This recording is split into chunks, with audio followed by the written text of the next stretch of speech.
Jane Lynch here on The Rich Eisen Show. I'd love to play Celebrity True or False for the year. Here we go with Jane Lynch on The Rich Eisen Show. Hit it, Mike Del Tufo. Hit it, please. Celebrity True. Keeping it real. Or False. First up with Jane Lynch, Celebrity True or False. True or False, your first on-screen credit was in the Judge Reinhold Fred Savage classic Vice Versa in 1988. I would say that's true. You played Ms. Lindstrom. Yes, indeed, yes. How did you get hooked up with this Judge Reinhold Fred Savage? Well, I was living in Chicago, and they shot it in Chicago. Fred Savage actually was a kid living in Chicago, and it was a part that they were local. I was a local hire, as they call it. So I did a pre-read with the casting person, and then I read for the director and the writers, and they were all British. And it was a huge deal. I got into a major motion picture. And then, so how much further along were you with being a Chicago resident in the Chicago classic, The Fugitive? That came next. That was next. That was another movie that came through probably 4 years later. 4 years later? Yeah, and then I was a local hire for that one as well. Yeah. That is the most, in my mind, rewatchable movie there is. Oh, Fugitive? Does it hold up or what? It does. How about that train wreck? The train wreck at the top, for sure. It's a remote drop for me all the time. Does not matter where it is. Yeah. But, you know, and we are such huge fans of the film. Huge. We wanted, you know, on behalf of the fans of the film, thank you for catching the switching of the samples. Oh, the liver samples? Without you. You are welcome. RDU90. You know? Wow. You found You it. know that? I'm so glad you remember that detail, because that's, I would say to people, that you don't remember from that? Well, I'm the one who did the liver sample. I solved the mystery. You did. Of the liver sample. Well, you and Bones, you know? Bones, of course. God, you remember everything. I'm telling you, I've seen this movie a million times. And wasn't the relationship between Harrison Ford and Tommy Lee Jones quite wonderful? Amazing. Yeah. I love it. Tommy Lee Jones' character, obviously, they did another movie out of it, but Harrison Ford, perhaps the most beat-up movie star of all time. Yeah, he gets his... Oh, yeah. Well, he does his own stunts, too. I mean, that's his own damn fault. Is that, did you do your own stunts? I did all of my own stunts. I actually handled the liver samples with these fingers and ungloved. See? That's not sanitary. You know, that's why you're as successful as you are, Jane. You don't leave any stone unturned. Thank you so much. Yeah, I go the extra mile. So The Fugitive, I'm so glad we got to catch up on that. Next one for Jane Lynch. Your character in 40-Year-Old Virgin Paula was originally written as a male character. Yes, indeed. You know, I have a bit of a history playing characters that were originally written for men, going all the way back to like high school. I played the king in a short version of The Princess and the Pea.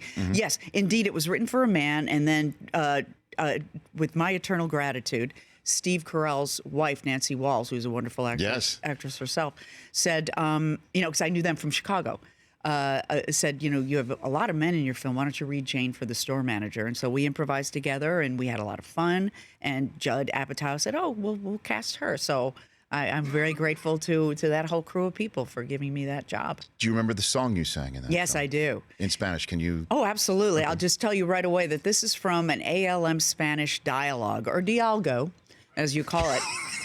And it's Yes. and it's a dialogue, and it goes like this.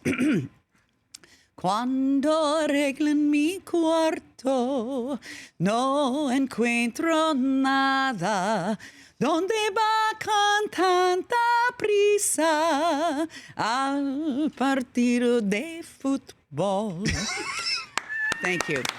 And it means whenever I clean my room, I can't find anything. Where are you going with such haste to a football game? It's not romantic at all. No, obviously. But the way it sounds. Yeah, it's the way you deliver That's it. You nailed it.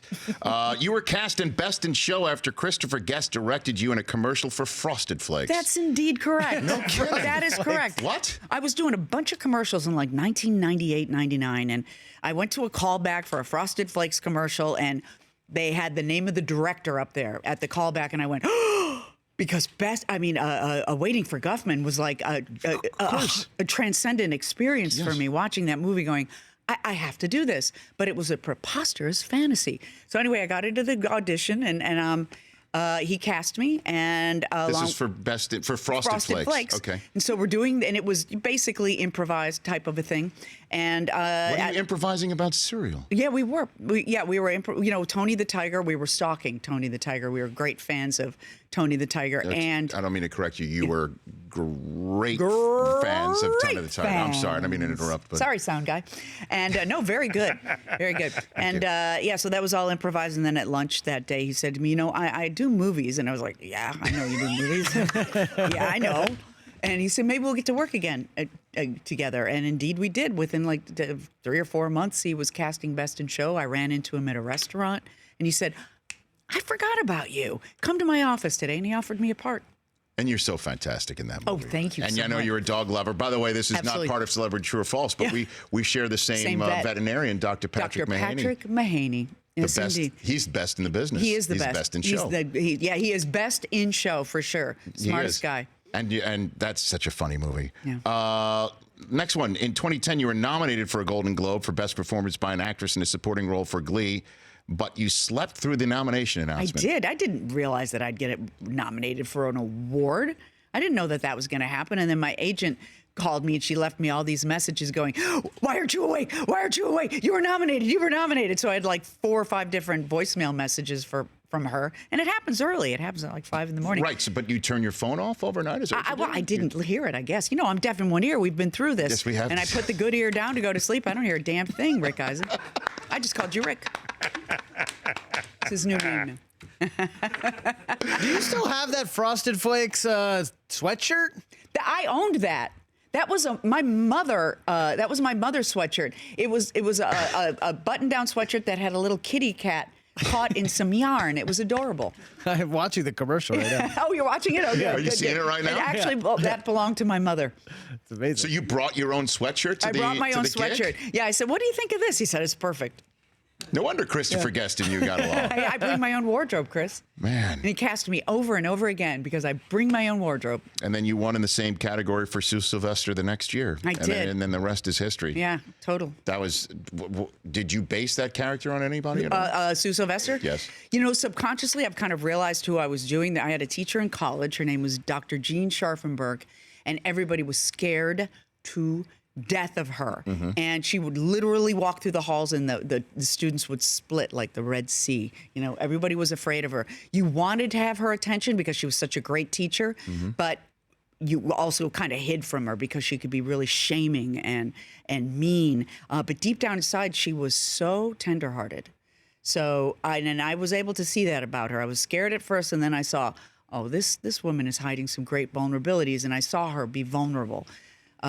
You know, a couple of times, and I thought, what a sweetheart, and you know, you don't have to try so hard, you know. So I think that's where I got Sue, because Sue, deep down inside, was a real soft person, but she was mean as hell on the outside. The Rich Eisen Show, weekdays at noon Eastern on Audience.